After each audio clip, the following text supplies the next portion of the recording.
Oy, oy, oy! Kung hindi ka pa isa sa mga burikat, wala pa ka sa saktong lugar. Musa pag-follow na para maging miyembro ka. For today's video mga kaburikat, i-share lang ako among sudan sa panihapon. Nagluto lang dahil mi og chicken inasal. So kaning chicken inasal mga kaburikat, amo ra ni mo. Ako raw niyang i-upload akong recipe ani giunsa nako siya pag-marinate.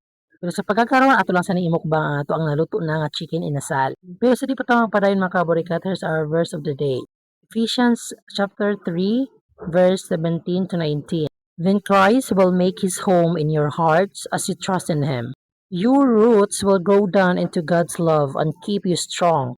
And may you have the power to understand, as all God's people should, how wide, how long, how high, and how deep his love is.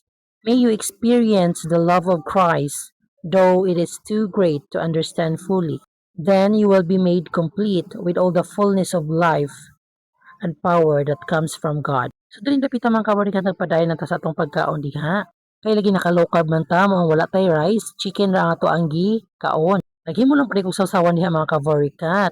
Pero kaning tuyo mga kaborikat dili yun siya pwede sa low carb. Pero nigamit na lang sa ko ani mga kaborikat kay wala pa man ko kapalit og alternative nga tuyo para sa low carb. So meron akong food para sa panihapon mga kaborikat, mabusog naman pud ko ani. So enough protein naman pud ako nakaon kay daghan man ko nakaon nga meat ganinang udto.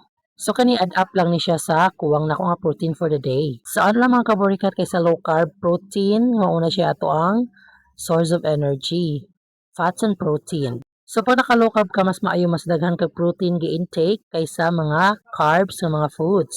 Sa ginana di mag low carb natay daghang mga vlogger, mga doctors nga naa sa Facebook ato lang silang tan-awon para mag-guide ta sa ato ang pag low carb. Kay ang low carb dili siya basta-basta nga lifestyle. Dapat committed ka kay para ma-survive nimo ang low carb lifestyle. So wala na siya gitawag og low carb diet, gitawag na siya lifestyle kay imo naman ni siyang padayonon hantod sa hantod. Kay if naa kay mga sakit nga gipaayo pag mobalik ka sa imo ang old lifestyle, mobalik na po na imong mga sakit. So dapat i-maintain na nimo ang imong pag low carb para ma-maintain na po nimo ang imo ang health nga gusto ma-achieve. Naganaman na og kailado ang low carb kay daghan ng mga testimonies nga naayo sila sa ilang mga metabolic diseases. Aside from that, iba kapan po siya sa mga medical doctors nga nagapractice og low carb pod. So if ginahan ka mag low carb, gusto nimo maayo ang imong mga metabolic diseases, i-try lang siya but you make sure nga imo sa siyang studyhan. Pag-search lang online, daghan kay kang mga makita ng mga vloggers nga mo guide nimo.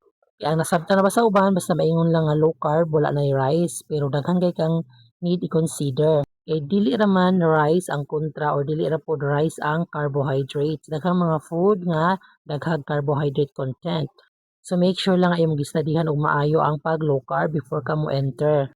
Kay basi nagtuo kag low carb na pero ang imong giimong alternative kay mga root crops which is daghan po kayo og carbohydrates. Pag mag-search ka online na aray mga food guide, gagibang post sa mga vlogger o sa mga medical doctors nga nagapractice sa low carb. So kung ginahan ka mag low carb, go na. Just do your research.